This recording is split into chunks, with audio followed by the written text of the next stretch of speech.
오늘 함께 나눌 말씀은 사사기 20장 1절부터 17절까지의 말씀입니다. 오늘도 지난주와 마찬가지로 우리 함께 읽는 합독은 하지 않고요. 말씀을 한 절 한 절 따라가면서 그렇게 나눠보려고 합니다. 먼저요. 옆 사람에게, 또 옆 사람이 없다면 스스로에게 이렇게 이야기해 주세요. 너 참 잘생겼어. 참 예뻐요. 시작. 네, 거짓말이죠. 우리는 살면서 여러 가지 거짓말을 하고 삽니다. 하루에 많게는 수백 번, 또 적게는 한두 번. 거짓말에는 종류도 참 많습니다. 그런데 크게는 두 부류로 나눌 수 있죠. 나쁜 거짓말과 착한 거짓말. 착한 거짓말을 선의의 거짓말이라고 하기도 합니다. 방금 여러분이 하신 것 같은 겁니다. 서로 기분 좋았고 또 셀프 칭찬하신 분들은 스스로 좋았죠? 거짓말이라도 말이죠. 오늘 말씀에도 여러 가지 거짓말들이 등장합니다. 누가 어떤 거짓말을 하고 그 거짓말은 어떤 결과를 가져오는지 우리 오늘 말씀을 통해서 알아봤으면 좋겠어요. 그리고 바라기는 그렇다면 우리는 어떻게 살아야 하나님 앞에 온당한가를 두고 함께 고민하고 또 행동에 옮기기를 소망합니다. 지난 19장의 이야기 기억하시죠? 레위인은요 첩의 시체를 12도망 내서 이스라엘 전역에 그 각 공동체에게 보냈습니다. 그걸 받은 각 지파 지도자들은요 우리가 출애굽한 이후로 애굽을 탈출한 이후로 이런 처참한 일은 듣도 보도 못했다 이렇게 이야기하면서 우리가 충분히 고민하고 생각하고 의견을 모아보자 라고 반응하는 것으로 19장이 끝이 났습니다. 오늘 다룰 20장은요 그렇게 생각하고 의견을 모아보자 라고 했던 그들의 모임으로 시작합니다. 모든 이스라엘 자손이 단에서부터 브엘세바까지와 길르앗 땅에서 나와서 그 회중이 일제히 미스바에서 여호와 앞에 모였다 이런 말로 20장 1절이 시작합니다. 지명이 어려우시죠? 대충 이스라엘 전역에서 모든 지파가 반응하여서 모였다고 이해하시면 좋을 것 같습니다. 그들이 모였다는 미스바라는 지역은요 당시 이스라엘의 종교 중심지였습니다. 우리나라로 따지면요 전국 각지로부터 사람들이 서울로 올라와서 회의를 하는 모습입니다. 물론 서울이 종교 중심지라고 할 수는 없지만 말입니다. 각 지파의 어른들은요 회의석에 자리했고요. 각지에서 모여든 병력만 여기 40만 명이라고 이렇게 표현하고 있네요. 베냐민 지파는 참석하지 않았겠죠. 당사자들이니까. 그 이야기를 그런데 그 베냐민 지파도 전해 들었다라고 이야기하면서 3절에서 말하고 있거든요. 그리고 곧 이어서 다시 회의 자리로 그 장면을 전환합니다. 카메라 앵글을 다시 바꿔요. 회의에 참석한 각 지파 지도자들은요. 이 사건에 대해서 정확히 진술해보라, 이야기해보라라고 이렇게 이야기합니다. 이제 첩의 남편 즉 레위 사람이 발언을 합니다. 증언을 하게 됩니다. 어떻게 하냐면요. 저는 첩과 함께 베냐민 지파에 속한 기브아 땅에서 하루 묵어가려고 했습니다. 그런데 기브아 사람들이 내가 묵고 있던 집을 에워싸고 나를 죽이려 했고 내 첩을 욕보이고 그를 죽게 만들었습니다. 저는 제 첩의 시체를 거두어 조각내고 이스라엘 온 땅에 보냈는데 이 행동은 그들 기브아 사람들이 음란한 행동과 망령된 일을 했음을 알리려고 고발하려고 함이었습니다. 이제 이스라엘 공동체 사람들이 다 모여 있으니까요. 이제 당신들의 생각과 방법을 말해주세요. 이 일 어떻게 할까요? 라고 이렇게 증언했습니다. 말했습니다. 발언했습니다. 지금 방금 우리가 들은 이 레위인의 발언은요. 그냥 듣기에는 팩트를 말하고 있는 것 같습니다. 진실을 이야기하고 있는 것 같아요. 그런데 그가 정말 사실만을 진술하고 있습니까? 아니면 거짓말을 하고 있나요? 무엇이 잘못되었을까요? 그가 발언한 그 세 문장 그 발언을요 우리 하나씩 뜯어봅시다. 첫 번째, 저는 첩과 베냐민 지파에 속한 기브아 땅에서 하루 묵어가려고 했습니다. 이것은 팩트죠. 사실입니다. 둘째, 그런데 기브아 사람들이 내가 묵고 있던 집을 에워쌌고 나를 죽이려 했고 내 첩을 욕보이고 그녀를 죽게 만들었습니다. 이것은 팩트입니까? 아닙니다. 여기 의도된 단어 선택과 생략을 통한 교묘한 왜곡이 있습니다. 기브아 사람들 즉 불량배들이요 집을 둘러쌌던 것은 사실이에요. 하지만 그들이 정말 이 레위인을 죽이려고 했나요? 아닙니다. 그들은 레위 사람을 원했지만 원했던 이유가 죽일 의도가 아니라 성관계를 목적으로 한 것이었어요. 물론 둘 다 폭력적인 상황이면 분명하지만 둘은 엄연히 다릅니다. 듣는 사람 입장에서 더 폭력적이고 더 위급한 상황으로 들리게 하는 것은 죽임이라는 표현이겠죠. 이것은 두 번째 왜곡, 그 다음 왜곡을 위한 포석입니다. 내 첩을 욕보이고 그녀를 죽게 만들었다는 건 역시 사실입니다. 하지만 이것이 사실이 되게 하기 위한 그 연결고리가 빠져 있습니다. 그 정보는 무엇이냐면요, 그들이 죽이고자 했던 레위인 그가 아니라 왜 첩이 죽었는지 그 원인과 그 과정입니다. 그 정보가 빠져 있어요. 정확한 정보를 전달하기 위해서 꼭 필요한 정보입니다. 그 정보는 뭐냐면요, 내가 나 대신 나의 첩을 그들에게 내어줬기 때문에 라는 사실입니다. 의도적인 생략이죠. 어떤 의도였을까요? 이 결과에 대한 원인, 즉 책임을 회피하고 싶었던 것입니다. 분명 불량배들은 잘못했습니다. 율법에 따르면요, 다른 이의 아내와 강제적으로 성관계를 맺는 것은 죽음으로 갚아야 할 죄입니다. 율법이 명시하는 것이 아니더라도요, 도의적으로라도 다른 이의 아내뿐만 아니라 혼인하지 않은 여성이든 남성이든 그 누군가를 강제적으로 범하는 행동은요, 해서는 안 될 행동입니다. 나쁜 짓입니다. 악행입니다. 하지만 그것을 허락하거나 동조하거나 방조하는 것은요, 더 나쁜 일입니다. 나쁜 행동이죠. 그런데 지금 그 레위인은요, 그 책임을 나눠지지 않기 위해서, 그러니까 모든 책임이 그들에게 돌아가게 하기 위해서 고의적인 생략을 하고 있는 것입니다. 더 자극적인 단어를 선택하고 책임 소재를 결정하는 요소를 생략하고 있습니다. 이것은 팩트를 가장한 거짓말인 거예요. 마지막 문장도 보죠. 저는 제 첩의 시체를 거두어 조각냈고요, 이스라엘 온 땅으로 보냈는데요, 이 행동은 그들 기브아 사람들이 음란한 행동과 망령된 일을 행했음을 고발하기 위함이었습니다. 알리려 함이었습니다. 그가 첩의 시체를 거두고 조각내서 이스라엘 전역에 보냈던 것은 사실입니다. 팩트입니다. 그러나 그가 기브아 사람들이 음란한 행동하고 망령된 일을 했다는 것을 알리기 위해서 그런 행동을 했을까요? 그것이 목적이었을까요? 아닙니다.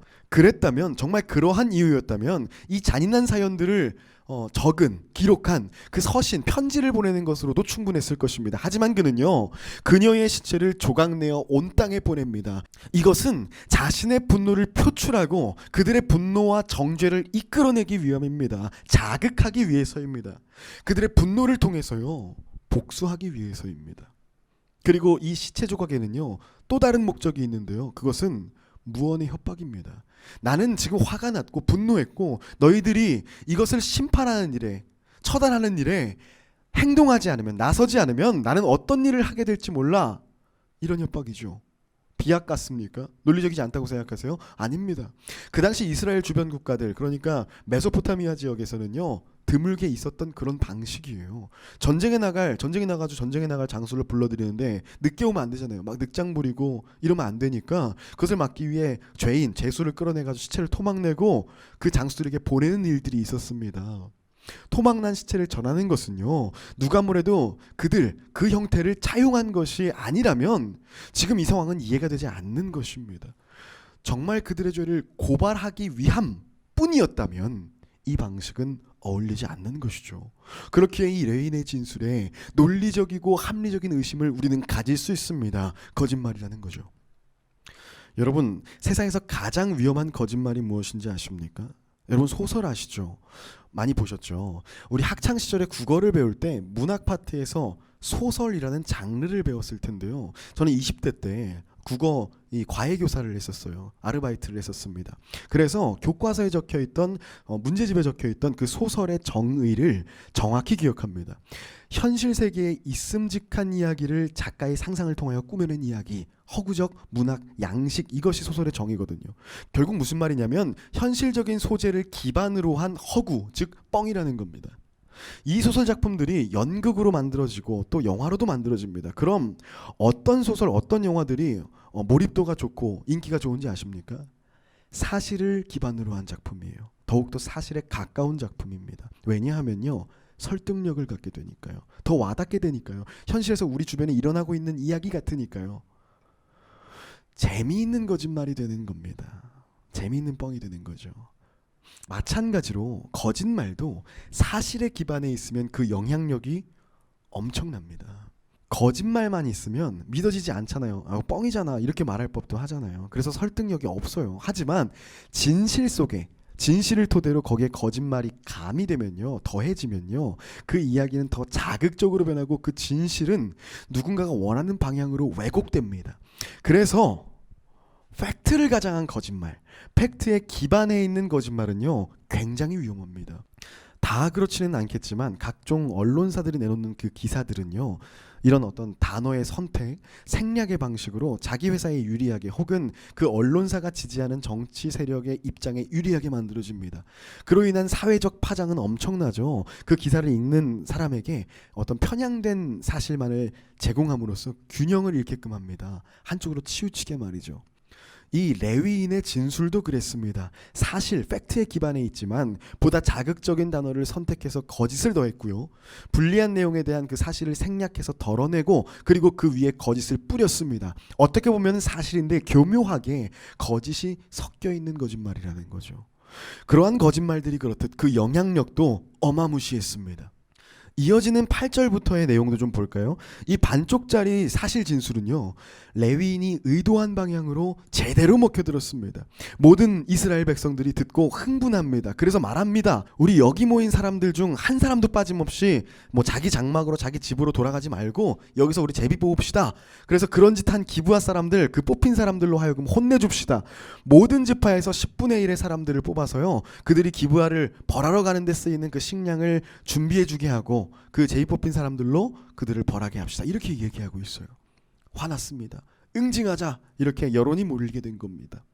이렇게 모든 사람이 합심해서 기브아를 치기로 마음을 모았다는 거예요. 연합군이 결성된 것입니다. 성경은 연합군이라는 말을 쓰고 있지는 않지만요. 저는 이제부터 편의상 베냐민을 제외한 다른 이스라엘 그 지파들을 연합군이라고 줄여서 표현하도록 하겠습니다. 연합군 측은요 베냐민 온 지역의 사람을 보내서요 너희 왜 가만히 있니? 그 불량배들 벌 줘야 되니까 내놔. 우리가 그들을 죽여서 이스라엘 중에서 악을 제거해버릴 수 있게 해줘 라고 전하게 합니다. 그런데 기브아가 속한 베냐민 지파에서는요 그 말을 듣지 않습니다. 오히려 그 베냐민 지파 사람들은요 기브아 땅에 모여서 저 각 지파 연합군 우리가 그 무리와 싸우자고 의견을 모읍니다. 그때 연합군과 싸우기 위해서 모인 베냐민 지파 사람들 그 수가 나와 있는데요. 여기 보니까 칼 든 사람이 무려 26,000명이라고 되어 있죠. 그 외에 추가로 모인 사람들의 수도 나오는데요. 뽑았대요. 700명의 정예군을 뽑은 거예요. 왼손잡이고 물매로 돌을 던지면 조금도 빗나가지 않은 사람들이었대요. 백발백중이었다는 거예요. 그런데 갑작스러운 이 왼손잡이 드립에 좀 의아하시죠? 이거 한국어 번역이 잘못된 겁니다. 우리 사사 에웃의 이야기를 할 때 그가 왼손잡이였다는 것을 어떤 잘못된 상식이라고 제가 정정해 드렸죠. 이것은 왼손도 오른손처럼 쓸 수 있는, 그러니까 양손을 다 잘 쓰는 양손잡이를 말하는 것이었습니다. 어떤 상황에도 상대와 싸울 수 있도록 약한 손도 단련시킨 그 훈련된 정예군이라는 것을 드러내기 위해 쓰인 단어입니다. 그것을 왼손잡이로 번역을 잘못하면서 오역하면서 생긴 오해입니다. 생각나지 않거나 또 이게 처음 듣는 이야기라고 또 당황하시는 분들은요 하나님의 마스터키라는 제목으로 나눴던 그 사사기 강의 에훗 편을 좀 다시 들어보시길 바래요. 어쨌든 중요한 것은요 이제 이스라엘이 서로 죽고 죽이는 전쟁을 하게 되었다는 것입니다. 베냐민 지파는요 아까 26,000 더하기 700이니까 뭐 26,700, 뭐 27,000에 가까운 군대를 모았습니다. 그 외의 지파들은 그 연합군이 40만 명이었대요. 40만 명. 여기까지가 오늘 본문의 말씀입니다. 이제 그들은요 서로를 죽이게 됩니다. 이스라엘 공동체의 내전이에요. 동족 상잔의 비극이 벌어지는 것입니다. 전쟁의 서막이죠. 이게 어디서 무엇으로부터 시작되었는지 아직 잊지 않으셨죠? 바로 한 사람의 거짓말이었습니다. 정확히는 의도적으로 왜곡된 진실이죠. 그것이 전쟁을 일으켰습니다. 공동체를 와해시켰습니다. 하지만 그 누군가는 책임지지 않았습니다. 안타까운 일이죠. 늘 그렇듯 우리 성경을 거울 삼아서 우리의 현재 모습을 좀 비춰볼까요? 오늘은 특별히 숲에서 시작해서 나무로 그 시선을 좀 옮겨와 볼까 합니다. 우리들의 공동체도 이스라엘 공동체와 같이 무너져가고 있습니다. 이 사회가 무너져가고 그 안에 크리스천 공동체의 연합도 무너지고 있어요. 더 작게는 교회가 무너지고 있고요. 더 작게는 우리의 삶이 무너지고 있습니다. 그럼 그 원인은 누구에게 있고 누가 책임져야 할까요? 대통령입니까? 감독이나 총회장이나 또 무슨 교회 연합의 회장들일까요? 담임 목회자입니까? 아닙니다. 그 시작은 우리들, 아니 나에게 있습니다. 개개인의 삶이 모여서 공동체를 이루는 것입니다. 공동체가 또 사회를 이루는 것이죠. 잘못을 남에게 찾을 때 혹은 그 책임을 내가 아닌 남에게서 찾기 시작할 때 우리의 삶은 망가지고요. 공동체가 분열되고 사회가 무너지는 것입니다. 여러분, 누구나 잘못할 수 있습니다. 그 누구나에는요, 나 역시 포함됩니다. 저와 여러분도요. 우리는 알게 모르게 많은 죄를 짓습니다. 하나님의 사람은 다른가요? 아니요. 하나님의 사람과 하나님을 모르는 사람들의 차이는요, 그 결과, 즉 끝을 아는 것과 끝을 모르는 것의 차이입니다. 우리는 누구든 결국 언젠가 하나님 앞에 서게 될 것이라는 것이죠. 그것을 알고 모르고의 차이일 뿐입니다. 하나님이 선물하신 구원, 그 조건은요, 예수님을 영접해서 하나님을 믿는 것입니다. 그뿐입니다. 그런데 그게 말처럼 쉽지가 않아요. 하나님을 믿으면 하나님을 사랑하게 됩니다. 하나님을 사랑하면 그 이웃도 사랑하게 됩니다. 왜냐고요? 이웃을 사랑하지 않고 하나님을 사랑한다고 하는 것은 거짓이니까요. 하나님을 사랑한다고 하면서 하나님을 믿지 않는 거는 믿지 않을 수는 없는 것이니까요. 그래서 우리는 필연적으로 이웃을 사랑해야 합니다. 이웃을 참되게 사랑하면 과연 죄를 지을 수 있을까요? 그럴 수는 없겠죠. 그래서 우리는 죄를 짓지 않기 위해서 의식적으로 발버둥 치는 겁니다. 회개해서 뉘우치고 나의 삶을 하나님 뜻 가운데로 계속해서 교정해 나가는 것, 하나님의 뜻 가운데 있는 것, 그게 곧 구원의 길이니까요. 그겁니다. 교회는 그 구원의 길을 소망하게 된 사람들의 모임입니다. 또한 크리스찬은요, 그런 사람들입니다. 그래서 크리스찬의 삶은요, 자기 삶에 책임지는 삶입니다. 내가 하나님을 믿고 있는지 스스로 돌아보고요, 내가 하나님의 말씀대로 살고 있는지 끝없이 돌아보고, 내가 하나님 앞에 나와서 나의 삶의 보따리를 풀어서 내려놓으면서 숨김없이 하나님과의 관계를 만들어가는 삶이니까요. 그 삶들이 모여서 공동체를 이루는 것이고, 책임지지 않는 개인의 삶이 책임 소재 없는 공동체를 만드는 것입니다. 그런데 하나님의 뜻 안에서 만든 삶은요, 하나님께서 책임지십니다. 하나님의 뜻 안에 모인 공동체는요, 하나님께서 책임지십니다. 그래서 우리는 스스로의 삶 가운데 가장 작은 부분부터 시작하는 거예요. 책임지기 시작해야 되는 겁니다. 그 책임지는 삶 가운데 유일한 방법은요, 바로 정직입니다. 우리에게 필요한 것은 바로 그 정직이라는 거예요. 그런데 우리는 거짓말을 하죠. 무엇을 위해서요? 나를 위해서요. 내 이익을 위해서요. 내게 불리한 것을 회피하기 위해서요. 나도 모르게 거짓부렁이 나옵니다. 부모님께, 친구에게, 직장 동료에게, 고객에게, 심지어 지나가는 사람에게까지요. 친구들 사이에서 한 친구가 무언가 실수한 상황이 생겼다고 한번 생각해 봅시다. 그때 우리는 이따금씩, 아니요, 생각보다 자주요, 자기가 한 일은 빼놓고 이야기하게 됩니다. 아니면 그럴 수밖에 없는 그럴듯한 이유를 꾸며내서 거짓말로 덧붙이기도 합니다. 그 책임에서 자유하고 싶어서예요. 자신의 실수, 자신의 잘못은 슬쩍 빼놓는 거예요. 예를 들어서요, 여러분이 누군가를 험담했다고 생각해 보세요. 그걸 알게 된 그 당사자, 그 욕 먹은 사람이요, 화가 났습니다. 그런데 여러분은요, 거기서 살짝 빠지죠. 저 이런 일 많이 당해봤어요. 이미 누가 이 말을 지어내고 제 평판에 흠집 내고 싶어 했는지 제가 다 아는데, 어느 날 당사자 중에 한 명이 와서 저한테 막 일러요. 쟤네가 막 그렇게 지어내더라고요. 전 안 그래요. 알죠? 너도 그랬잖아. 그런데 더 웃긴 게 뭔지 아세요? 이렇게 말하는 저는 안 그랬을까요? 아마 그런 상황이 있었다면 저도 그랬을지 몰라요. 이제 더 웃긴 건 뭔지 아세요? 그걸 제 스스로가 기억해내지 못하고 있는 것입니다. 방금 제가 예로 든 것에도요, 남은 그러는데 난 안 그래의 뉘앙스를 풍기고 있는 거예요. 거짓말이죠. 분명 나도 그랬을 텐데. 우리 안에 그 거짓말이 이제 우리 스스로도 거짓 증언하고 있는지 이제는 모른다는 거예요. 스스로도. 잔 거짓말도 많아요. 위기를 모면하기 위한 거짓말, 수익을 내기 위해서 하는 거짓말, 남이 하는 평가에서 좋은 점수를 받고 싶어서 하는 거짓말, 남을 흠집 내서 이제 깎아내리고 싶어서 하는 거짓말, 사고 쳐놓고 그 책임이 내게 올까봐 숨기고 왜곡하는 거짓말, 아닌 척, 안 그런 척. 그런데 이것의 종착역이 어딘 줄 아세요? 그러다 결국요, 하나님도 속이려 들게 됩니다. 아니요. 사실 우리가 삶 가운데 하는 가장 작은 거짓말도 결국 하나님 앞에 하고 있는 겁니다. 왜냐고요? 하나님은 다 보고 계시니까요. 다 알고 계시니까요. 우리와 함께하고 계시니까. 그리고 이 작은 거짓말로부터 이 거짓말들이 모여서요, 내 삶을 무너뜨려요. 그 삶이 모여서 공동체를 무너뜨립니다. 그 시작에 나를 위한 거짓말들이 있어요. 하나님, 오늘만 눈 감아주세요, 이번만 눈 감아주세요라고 하는 것들, 그게 내 삶을, 우리 공동체를 무너뜨리고 있는 겁니다. 오늘 한 레위인의 그 거짓 증언이 이스라엘 공동체의 비극을 견인했던 것처럼 말이죠. 우리는 지금 우리가 초래한 비극적 상황들 가운데 살고 있는 거예요. 우리가 만든 비극입니다. 우리가 정직하지 못해서예요.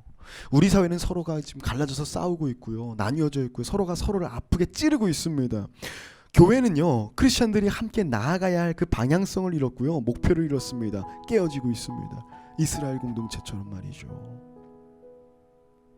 여러분, 난 잘하려고 하는데, 노력하려고 하는데, 그러면 안 되는 거 알아서 안 된다고 생각하는데도 정직이란 문제에 자꾸 걸려 넘어지시죠.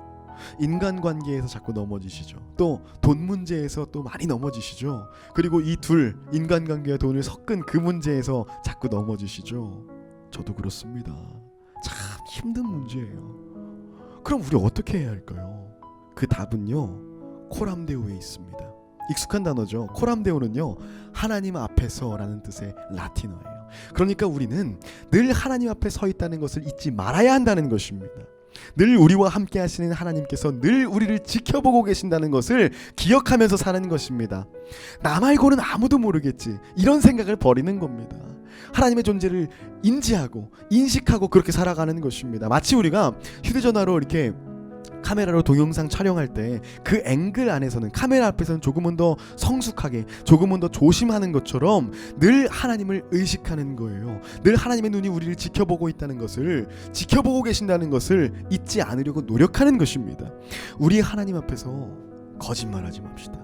선의의 거짓말 이런 거 말고요, 막 다른 사람 칭찬해주고 기분 좋게 해주려고 하는 그런 거짓말 말고요, 나는 불편하지만 다른 사람들 위해서 다른 사람들을 불편할까봐 전 괜찮아요 라고 말해주는 그런 착한 거짓말 말고요, 적어도 내 이익을 위해서, 내게 돌아오는 불이익을 어떤 피하기 위해서, 상황 잠깐 모면하기 위해서 하는 거짓말들, 우리 그거 하지 말자는 겁니다. 안 하려고 의식적으로 노력해보자는 거예요. 여러분, 연극 배우의 연기는 막을 내리면 끝이 납니다. 연극이 언젠가 끝나는 것처럼, 연극이 끝나면 그 가면을 벗어야 하는 것처럼, 가짜는요 결국 들통나게 되어 있어요. 무엇이든 그 돌파의 방법은요 정직이 되어야 하는 줄로 믿습니다. 가장 좋은 해결 방법은요 늘 정직인 줄로 믿습니다. 우리의 거짓이 더 큰 깨어짐을 만들기 전에 이제 우리는 돌이켜야 합니다. 하나님의 뜻과 달리 거짓으로 가득 차 있는 우리 삶 때문에 여러분이 처한 공동체의 어려움, 그것이 일어난 거예요. 그렇기 때문에 거기에 대한 반응에서 우리는 이 책임을 회피해서는 안 됩니다. 적어도 우리 하나님의 사람들은요, 우리 크리스찬들은 그렇게 하면 안 됩니다. 그래서 우리 삶의 가장 작은 부분부터 시작하는 거예요. 우리 시작합시다. 오늘부터 같이 해봐요. 저도 지금부터요, 저를 보고 계신 하나님을 더욱더욱 의식하겠습니다. 그렇게 우리 하나님의 뜻 가운데로 돌아갑시다. 주님 사랑교회 교인은 언제 어디서나 그리스도인이라는 그 우리의 슬로건처럼, 언제 어디서나 하나님께서 살아계시고 언제 어디서든 우리와 함께 계신다는 것을 의식하면서 하나님 앞에 코람되어 정직하게 숨김없이 나아가는 저와 여러분이 되기를 주님의 이름으로 축복합니다. 우리 이 시간에 함께 신실하게 진실하게 다시 고백하시면서요, 마음에 새기고 결단하며 그렇게 나아가길 소망합니다. 찬양하시겠습니다.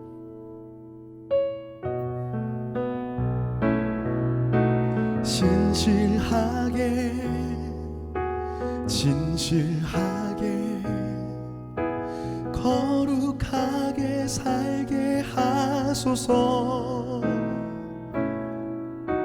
신실하게 진실하게 거룩하게 살게 하소서. 우리 한 번 더 신실하게 진실하게 신실하게 진실하게 거룩하게 살게 하소서. 신실하게 진실하게 거룩하게 살게 하소서. 우리 간구하며 나아갑시다. 하나님 나의 마음 만져주소서.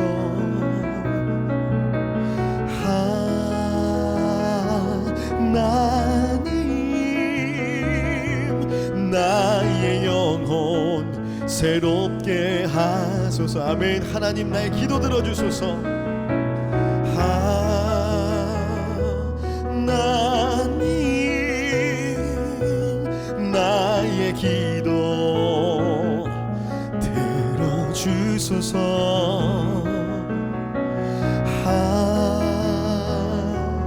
하나님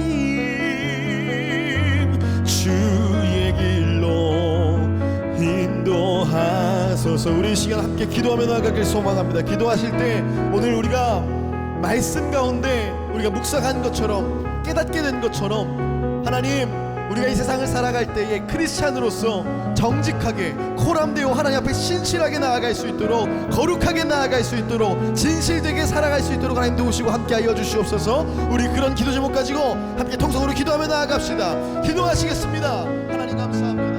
하나님께서 인도하셔서 하나님 우리가 주의 말씀을 듣게 하시니 감사합니다. 하나님 우리가 바라기는 하나님 우리가 그렇게 살아가게 하여 주시옵소서. 하나님 우리가 오늘 말씀처럼 오늘 말씀 가운데 그 레위인이 했던 그 거짓말 때문에 이스라엘 공동체가 아픔을 겪은 것처럼, 내전을 겪은 것처럼, 깨어진 것처럼 하나님 우리의 거짓말이, 나를 위한 거짓말이 언젠가 공동체를 위협하고 우리 사회를 위협하고 더 작게는 우리의 삶을 위협하고 우리가 기억하게 하셔서 하나님의 사람으로서 나의 삶부터 책임있게 감당하며 정직으로 나아갈 수 있도록 하나님 도우시고 함께하여 주시옵소서. 여기 모인 모두가, 여기서 기도하는 모두가 그것을 소망하고 결단하며 나아가오니 우리에게 담대함을 주시고 우리가 더욱더 그렇게 주님을 붙들며 우리 삶 가운데 주님 앞에 주님을 의식하며 경외하며 살아갈 수 있도록 하나님 이끄시고 함께하여 주시옵소서. 주님 우리가 소망합니다. 하나님 우리가 바라고 갈망합니다. 간구합니다. 하나님 그렇게 역사하시기 하여 주시옵소서. 하나님 주님의 나라가 이 땅 가운데 소망합니다. 하나님 구원받는 우리가 하나님 거룩하게 살아가야 할 책임 마음을 가진 우리가 그렇게 살아가지 못했습니다. 나의 삶을 책임지지 못했고 공동체의 의무를 책임지지 못했고 하나님 어떤 어려움과 문제 가운데서 책임을 회피했던 우리의 자신들을 회개하며 내려놓습니다. 하나님 아버지 우리가 용서를 구하니 용서하여 주시고 하나님 바라기는 우리가 이제는 결단하며 나아가서 책임있게 나의 삶을 감당하고 책임있게 우리의 공동체를 살아낼 수 있도록 하나님 이끄시고 함께하여 주시옵소서. 그렇게 될 때에 우리를 통하여서 하나님께서 이 공동체들을 회복시키실 줄 믿습니다. 하나님 도우시고 함께하여 주시옵소서. 주님 도우시고 함께하여 주시옵소서.